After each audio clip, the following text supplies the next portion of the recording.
Bienvenue dans l'écosystème de Bonjour Business, le podcast où chaque entrepreneur trouve sa voie.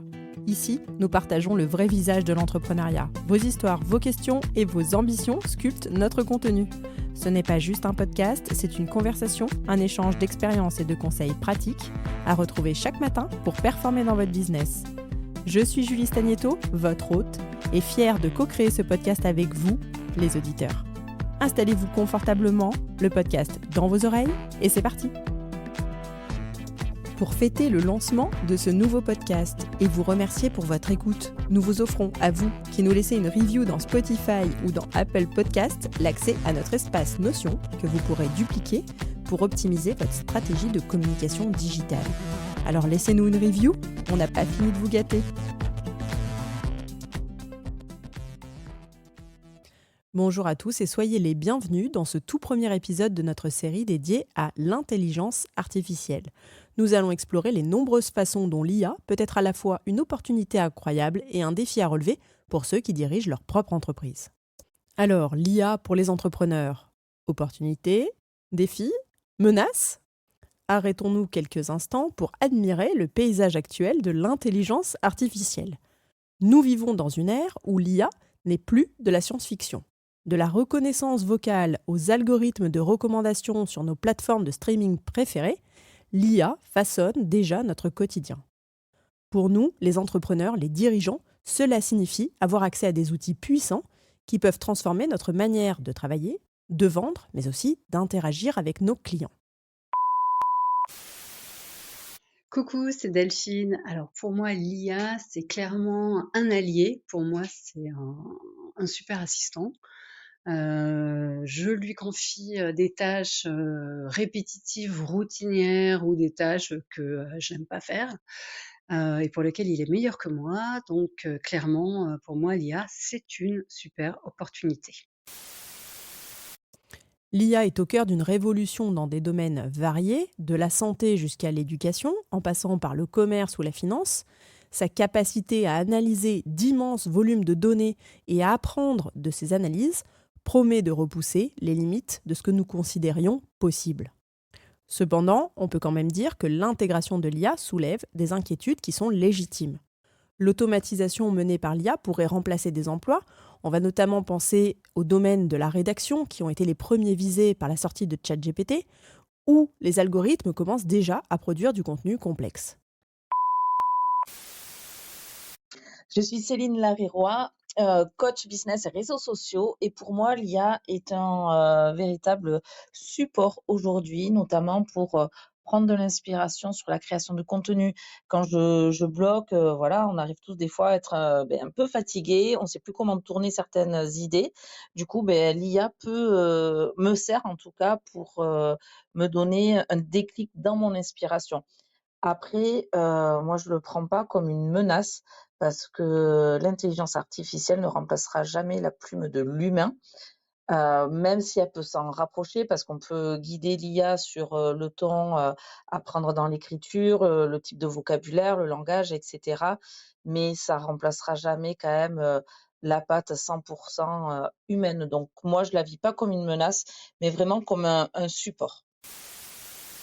Alors comment les entrepreneurs peuvent-ils naviguer ? Comment vous pouvez naviguer dans ce paysage où certaines professions risquent d'être redéfinies ?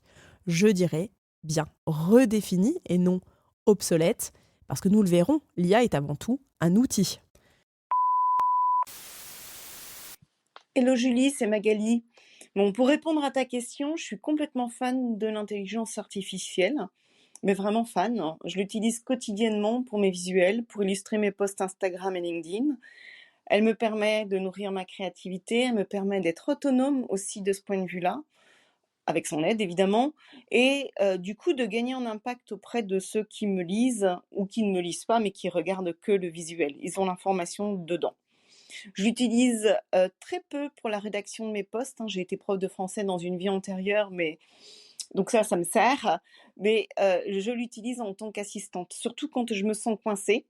Par exemple, je lui ai demandé de me structurer une formation que je vais donner. J'ai pas suivi la structure qu'elle m'a donnée, mais ça m'a permis de prendre une direction et m'a permis de sortir du syndrome de la page blanche. Je lui ai demandé aussi de me résumer un article, j'ai jamais été bonne en résumé, donc là, elle me sert vraiment. En somme, pour moi, c'est une assistante absolument extraordinaire qui me fait gagner beaucoup de temps et c'est un atout pour l'entrepreneur que je suis. Bye bye! L'IA est un outil et l'IA est aussi une opportunité pour les entrepreneurs. Imaginez avoir un assistant virtuel qui gère votre planning ou alors des outils d'analyse prédictive pour anticiper les besoins de vos clients avant même qu'ils ne les expriment. L'histoire ne nous dit pas si l'IA va prochainement anticiper des besoins dont nous n'avons encore même pas conscience. Enfin bon, ça on pourrait se demander si c'est pas déjà le cas. Alors oui, on voit bien comment automatiser des tâches administratives, personnaliser l'expérience de nos clients ou encore optimiser notre marketing, mais en réalité ça va bien au-delà. On parle de l'IA aujourd'hui comme d'un levier de croissance et sur le site même du ministère de l'économie, voici ce qu'on peut lire. 2 points, ouvrez les guillemets. L'intelligence artificielle peut représenter une source d'innovation en matière de production. Grâce à elle, on va, 2 points, simplifier des tâches complexes et répétitives pour trouver des gains d'efficacité. Améliorer l'efficacité des process et diminuer leurs coûts. Proposer des outils pour de nouveaux services. Analyser et exploiter les données issues du big data. Optimiser les campagnes marketing et l'affichage ciblé. Et enfin, améliorer le service client à l'aide de chatbots, assistants virtuels, etc.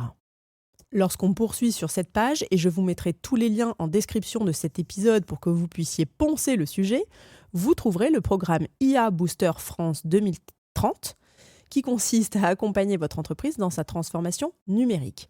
Donc ce programme est dédié aux entreprises, ou en tout cas il donne la priorité aux entreprises entre 10 et 2000 collaborateurs. Je vous laisserai lire à nouveau, le lien sera présent. Mais vous avez également un lien vers les aides financières disponibles sur le site de France Num où il s'agit de subventions régionales qui peuvent donc également vous être proposées si vous avez moins de 10 collaborateurs.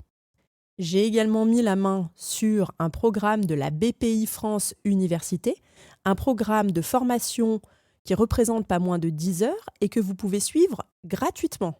Je vous donne le programme, s'auto-évaluer, comprendre l'IA pour saisir l'opportunité, intégrer l'IA dans sa stratégie et enfin, conduire sa transformation avec l'IA.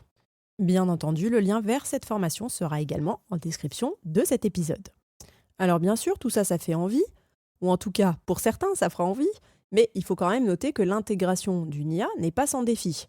Ça représente quand même une complexité technologique, il y a souvent un coût initial pour les outils, et une courbe d'apprentissage. Bah oui, il vous faudra passer un peu de temps au départ pour en gagner ensuite. Puisque en tout cas, dans l'intégration de l'IA au service des entreprises telle qu'on l'envisage actuellement, il y a surtout beaucoup de process d'automatisation. On notera également qu'il y a une préoccupation croissante quant à l'éthique de l'IA et la protection de la vie privée de nos clients.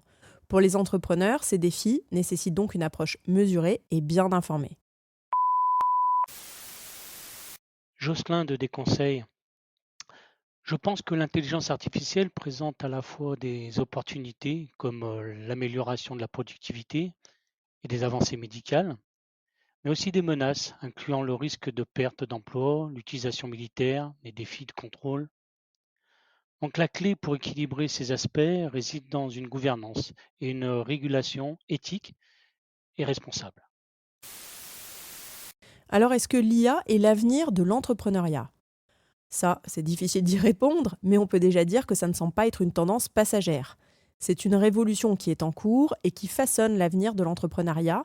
En tant qu'entrepreneur, aujourd'hui, adopter l'IA pourrait bien nous donner un coup d'avance ou à tout le moins nous éviter d'avoir un coup en retard. L'innovation, la flexibilité et une approche centrée sur l'humain seront sans doute les clés.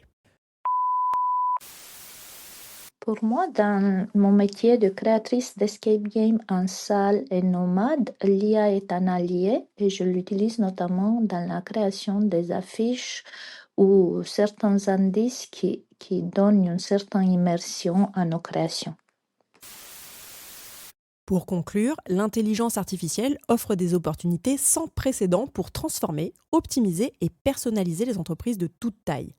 Les défis existent, mais avec une bonne préparation et les bonnes ressources, l'IA peut devenir un moteur de croissance inestimable pour les entrepreneurs. L'IA C'est une super opportunité. C'est un nouvel outil qui nous permet de faire un tas de choses différentes. Limite, c'est presque notre petite assistante personnelle à nous tout seuls. On peut lui demander un tas de choses, nous corriger, nous relire, nous reformuler. C'est vraiment un outil magique. Mais très sincèrement, je pense que pour l'instant, je l'utilise à même pas 5%.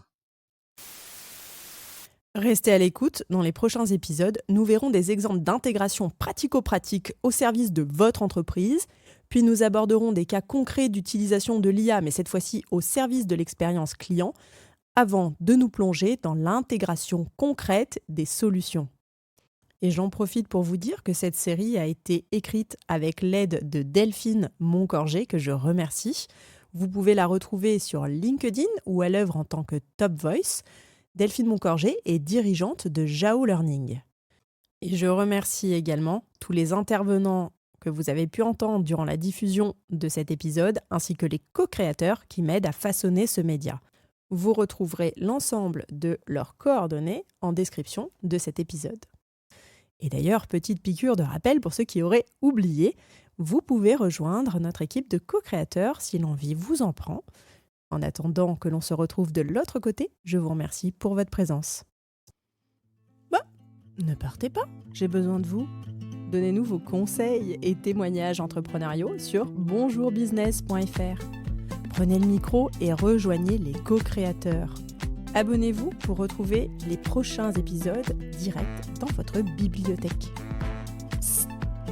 Chaque avis que vous postez sur Apple Podcast nous permet de vous offrir l'accès à notre espace Notion exclusif. Pensez-y. On se retrouve de l'autre côté. Merci pour votre présence.